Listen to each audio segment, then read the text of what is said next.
looking out onto my eyelashes in an agony of delightful anticipation. Listen to them, the children of the night. What music they make.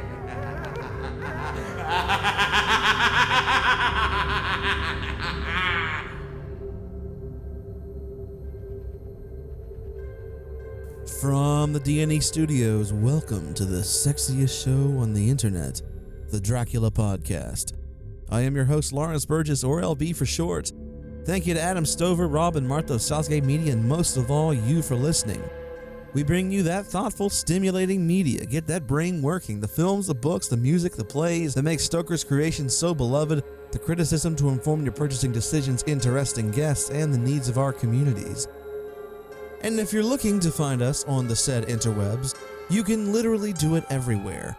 We're on Facebook and Twitter with the Dracula Inbox at audio.dracula@gmail.com. Search Dracula the Audio Drama or the Dracula Podcast on Facebook. Dracula Audio, no spaces. You get the point. We're gonna Dracula you till you can't Dracula anymore. Wow, I'm never sure if those words have been said in a sentence before. But in any case, thank you for joining in and listening. If you want to listen to our archives, go right ahead. Go to southgatemediagroup.com and there you'll find every single panty-dropping episode.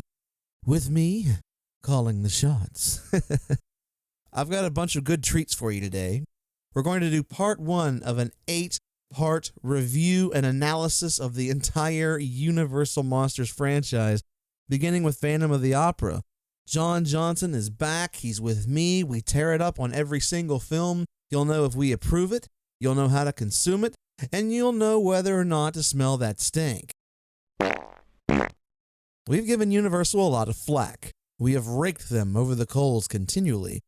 And now they get some much-deserved credit. When it comes to film restoration, just a tiny bit of a spoiler. If you've seen Jaws, if you've seen To Kill a Mockingbird, if you've seen Dracula 1931 in Blu-ray, you know exactly what I mean.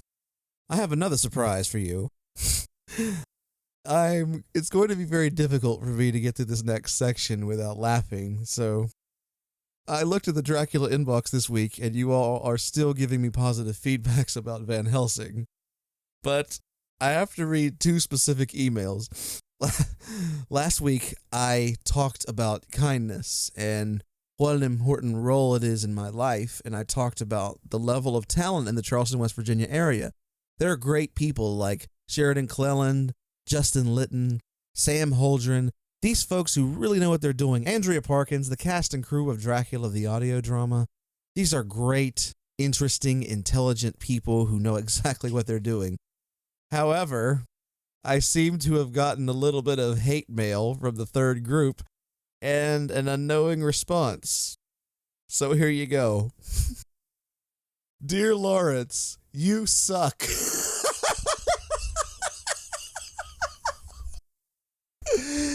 It's unsigned, but I'm sure it's from the Charleston, West Virginia area. Thank you for listening. And then here's an email in response to my statements. You'll have to forgive me. Hey, Dracula Podcast. I know exactly who you're talking about. Tell him he sucks donkey testicles.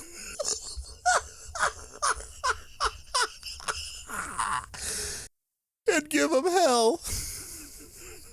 Signed, Dave in South Charleston, West Virginia. Thank you, Dave, for listening, joining in. I gotta take a break. Got him! Got him!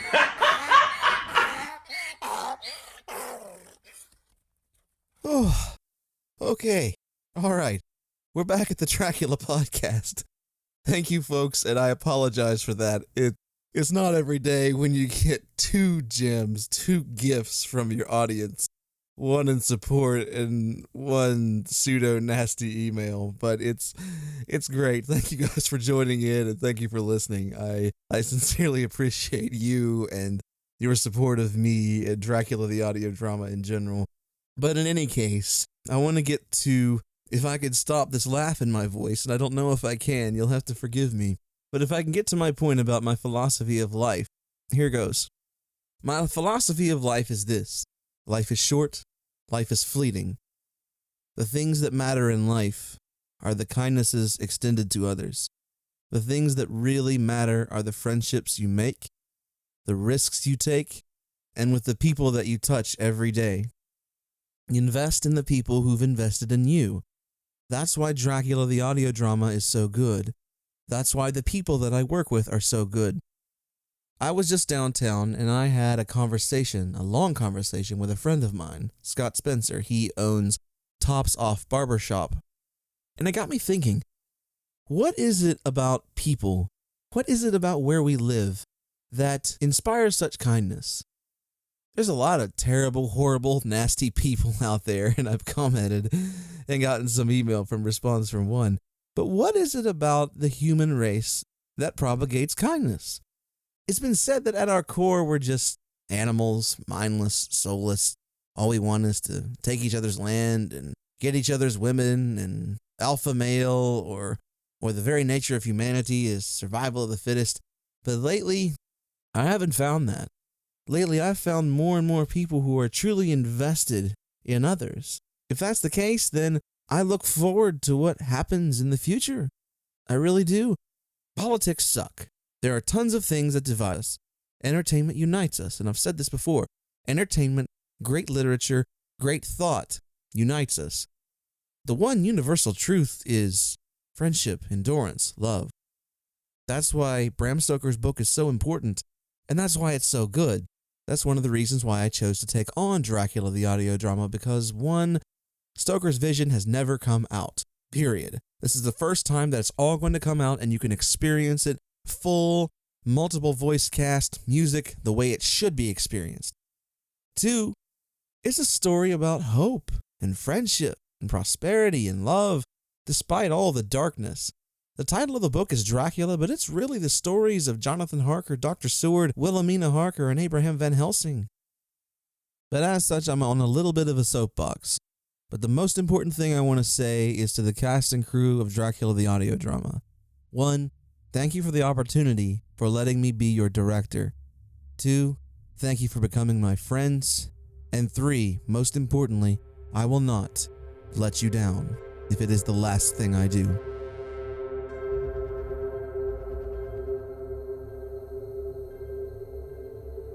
Alright folks, here it is.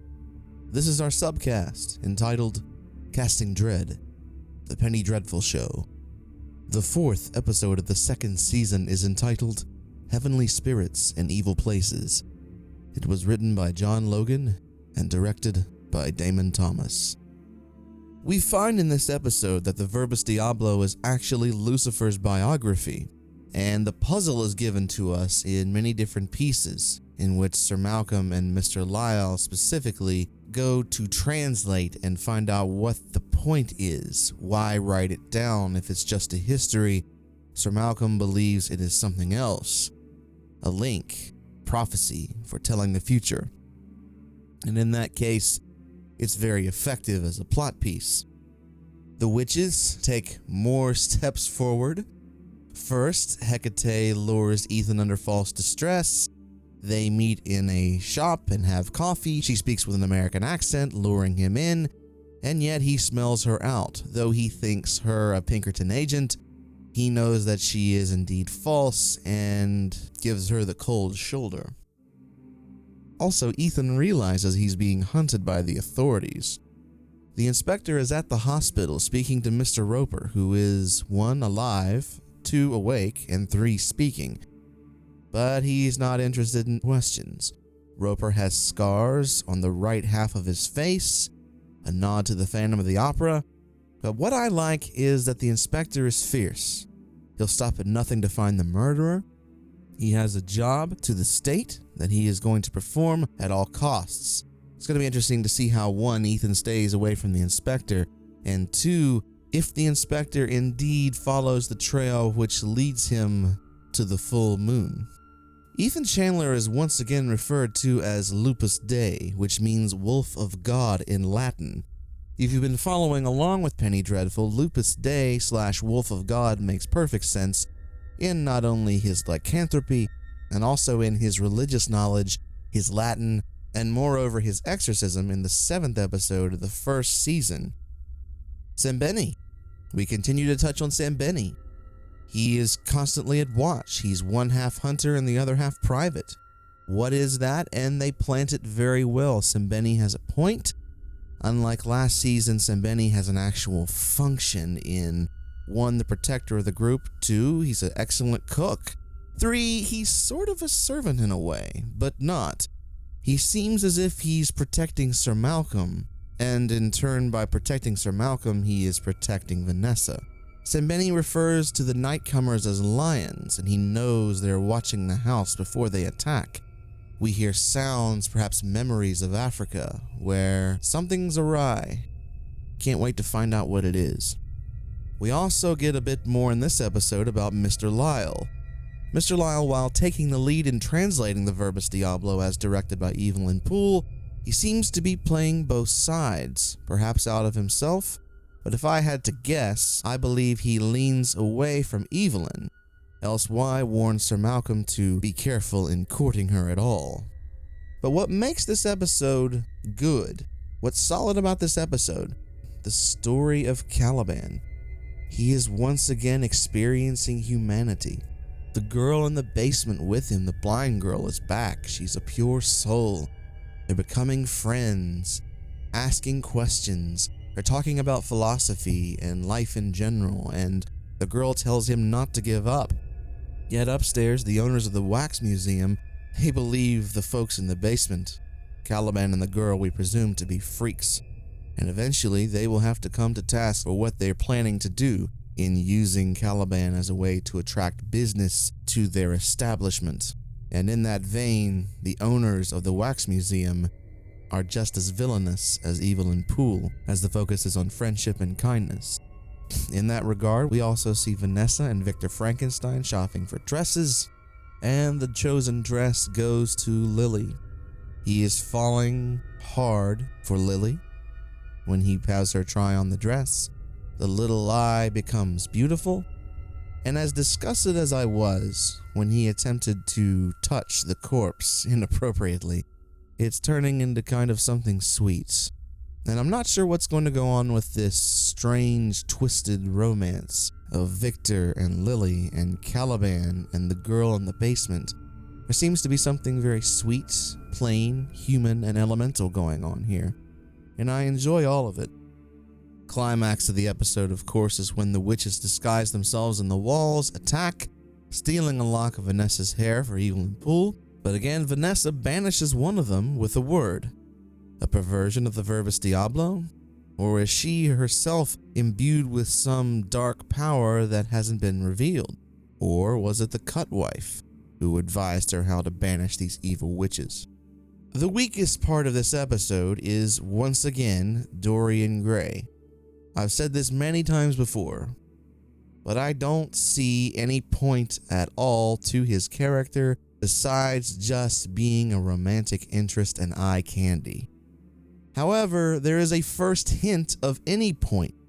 While they're walking through the streets, the transgender Angelique asks Dorian the secret of staying so young. His response is, "Be careful what you wish for."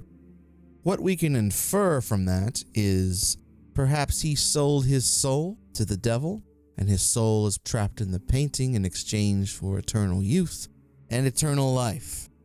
Once again, I found more evidence to back up our claim, and an interesting article came out via IGN, and they're talking to Josh Hartnett, and then they ask specifically about the devil.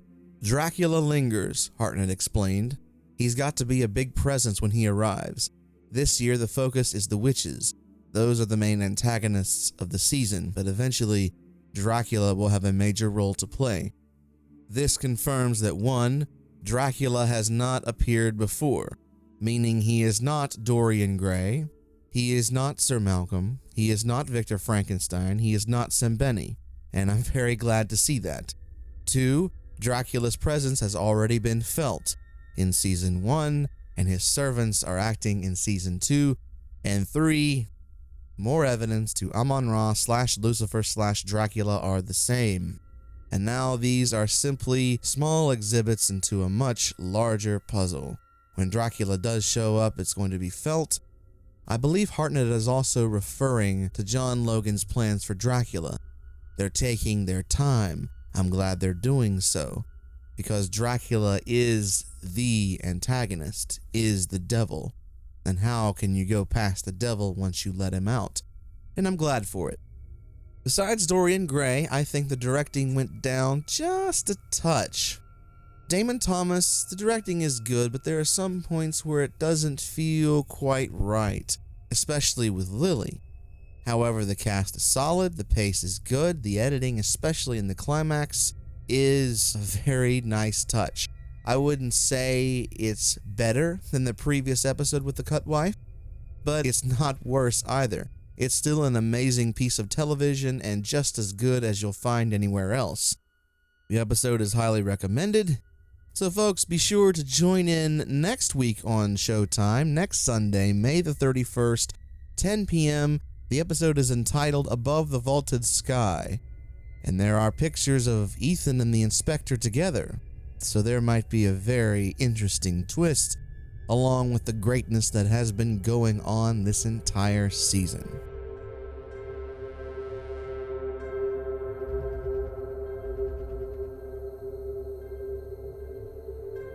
And now it's time for the media review portion of our show, or as Professor Van Helsing calls it, the ghastly paraphernalia of our beneficial trade. Drop that mic, Abraham. Drop that mic. We've been promising to bring John Johnson back, and he is now back starting this week for an 8-part look and history and analysis into the Universal Monsters Classic Horror Collection. The Dracula podcast emphasizes value. We're going to hit 18 films, and I'm not sure if anywhere else you're going to hear 18 films over the next few weeks. We start with Phantom of the Opera 1925, and we continue from there.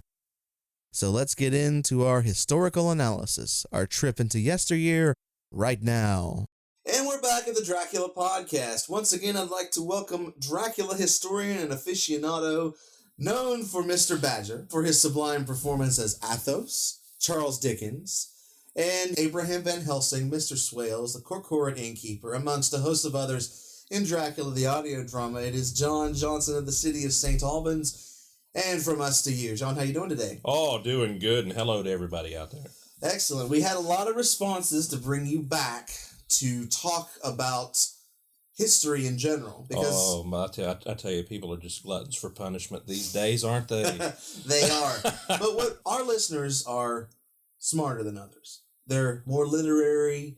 They're not so concerned about TV. They're concerned about taking in the thing and learning more about it. Right. And we covered the Hammer Horror series last time, and its descent into ninjas and motorcycles. Oh, yes. Dare we forget the legend of the 7 golden vampires. But it's important to figure out where it came from. Universal Studios was having some problems back in the 30s, but they had a hit in Phantom of the Opera in 1925, directed by Rupert Julian. Can you talk about that? Oh, my goodness. Lon Chaney, in one of his most pivotal performances. The makeup in itself, was something else. Of course, Lon Chaney was gold at that time. He was the man of 1,000 faces. So it, of course, was the perfect vehicle for him to create a character such as he did with the Phantom. And at that moment when Christine comes up and grabs that mask and he turns around and there's that face. I know John Carradine once said, and I kind of agree with him, if you see it for the first time and the lights are out and everything, your blood runs cold. Many audiences actually fainted when they saw that. Yeah. And it was right before the Great Depression struck, so Universal was doing well. Unfortunately, for 1925's The Phantom of the Opera, it is available on Blu-ray, but it was a limited release. I don't like that at all. I think that Blu-ray should be made available for long periods of time, as you well know, fans come in and out, but a film like that over time should garner some better treatment. Right, and also be aware that it is a silent film, and if you watch this one and you're interested in Lon Chaney's work, then go and check out The Hunchback of Notre Dame that he did as well. Very solid performance there as Quasimodo. So, the stock market crash happened.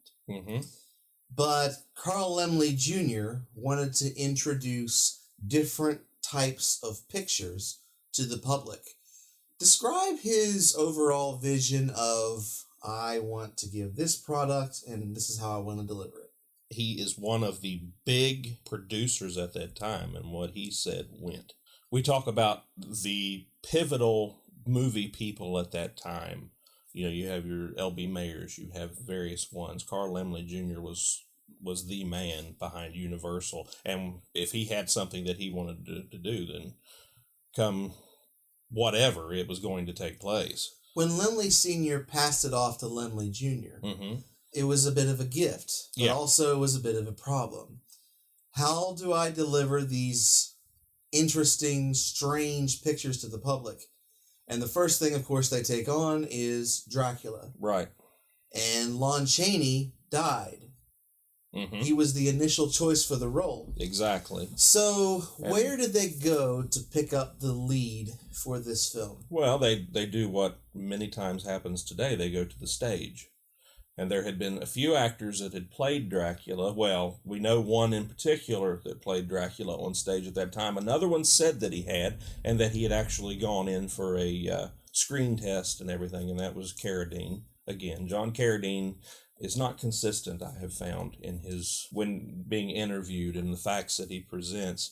But they went to the stage. And who did they find there but the great man himself in all of his evening-clothed glory, Bela Lugosi. Born in which country? Hungary. Very good. In the town of Lugos. Hence, that's where he gets his name. But there's an even bigger problem. They've got the man, but they can't do a 161,000-page book. No. It's not possible. In a previous episode of the Dracula podcast, we discussed the 1931 film. Tell us what you think about it. We already gave it the seal of approval, but give us your insights on what makes this so different from Stoker, but yet makes it such a good piece. That's kind of hard to do. Interestingly, too, with in England at the same time as Lugosi is over here doing the play, you have Raymond Huntley, who would later show up in the Hammer films, playing Dracula at the same time. But with that script, I mean, they took a bit of liberty with the characters, and they mixed and matched a little bit, and they did what they could. But still, in presentation and everything, you get the overall gist of what's going on, and you get to meet Dracula. It's not Stoker, but it is the archetypal image for that era. And that's interesting with Dracula, because that seems to be the thing that happens with Dracula is every era has their depiction of Dracula. They do. With the 30s, it was Bela Lugosi, and then you go to Christopher Lee. In the 70s, perhaps Frank Langella, and then perhaps in Germany, Klaus Kinski. Yes. And then 92 with Gary Oldman. We've ripped Universal to pieces for the past few episodes. But I'm not sure if there's one now. I honestly think the last one was Gary Oldman. I don't think Gerard Butler or Richard Roxburgh or Luke Evans or anyone of that ilk has really made a mark like those 3 or 4 folks have. No. And Bela, I mean, he has become the Dracula of the ages in many ways. And it's due to the fact, I believe, that this film was such a groundbreaking thing at that time. I mean, my goodness, you think about it, the Depression had just happened, so people are having the life sucked out of their wallets, so why not have the life sucked out of their, the vampire image there, It's great because media, specifically the entertainment industry, whenever people are in strife, whenever they're in financial or economic trouble, they go to the flickers, as it were. Absolutely. And escape. They went and they saw this picture of a Hungarian nobleman, which fed into distrust of foreign powers. It goes into the sensuality of the thing, Bela's presence. It was a very quiet film because, one, Todd Browning was uncomfortable in using sound, and two, the atmosphere of the script itself. Some say it was to its detriment, but I actually think it was an enhancement. I like the silences. As we've discussed before, silence is a big thing. Yes, it is. Why is silence important? You can convey more. Now, this is, my experience is mainly on stage, But you can give more in a moment of silence. You can portray more, you can present more with just that 1 or 2 minutes of silence and silent action than you can say with words. Well, if you notice, when we first see the count, camera moves and it's quiet. Almost like Carl Freund is pushing you into the scene unwillingly. How did he get through the cobwebs? Well, that will never be known. We will never know how he got through the cobwebs. Oh, one other thing. Armadillos.